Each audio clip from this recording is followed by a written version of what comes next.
आज हम बात करेंगे फिज़िकल एजुकेशन की। और यह फिज़िकल एजुकेशन क्लास 9, 10th और 11, 12th के बच्चों के लिए ही नहीं, बल्कि हिंदी भाषी सभी सीपीएड, डीपीएड और एमपीएड तथा अन्य बच्चों के लिए भी यह लाभकारी है। हम इस विषय को किन्जियोलॉजी के रूप में जानते हैं कि आखिर यह है क्या। यह है मानव गति।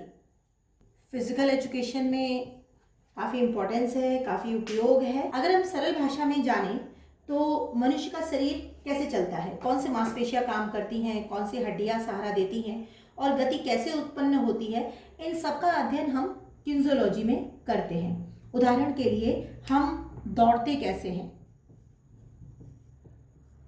हम कूदते कैसे हैं, या कूदते समय हमारी कौन सी मांसपेशियां काम करती है। क्रिकेट में गेंद फेंकते समय हमारा हाथ कैसे घूमता है, या फिर योगासन करते समय हमारे शरीर का संतुलन कैसे बनता है। ये सभी किन्जियोलॉजी के विषय हैं। देखिए कितने सारी चीज़ें हमारी मानव गति या गति से रिलेटेड हैं और यह सभी हमारे किन्जियोलॉजी का विषय है। तो सबसे पहले हम ये समझते हैं कि किसी शरीर की मूल संरचना क्या है।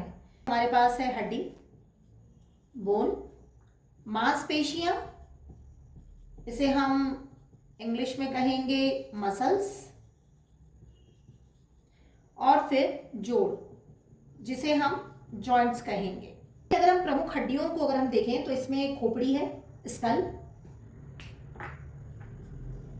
रीढ़ की हड्डी है यानी स्पाइनल, और फिर हाथ की हड्डी है और पैर की हड्डियां हैं, जिसे कि हम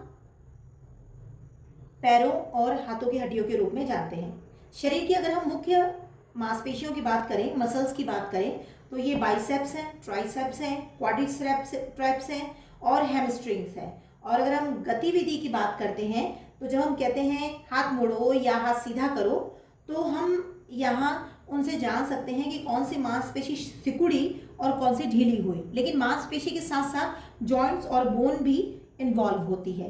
तो बेसिकली यह क्या है, यह है मानव गति या शरीर की गति, और इसमें इन्वॉल्व है गति, जोड़ों के प्रकार, मांसपेशियों के प्रकार और शरीर के तल।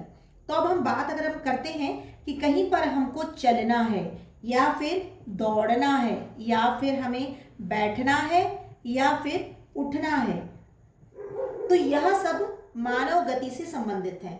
अब हम खेल और किन्जियोलॉजी के संबंध को भी समझेंगे कि यह वास्तव में है क्या।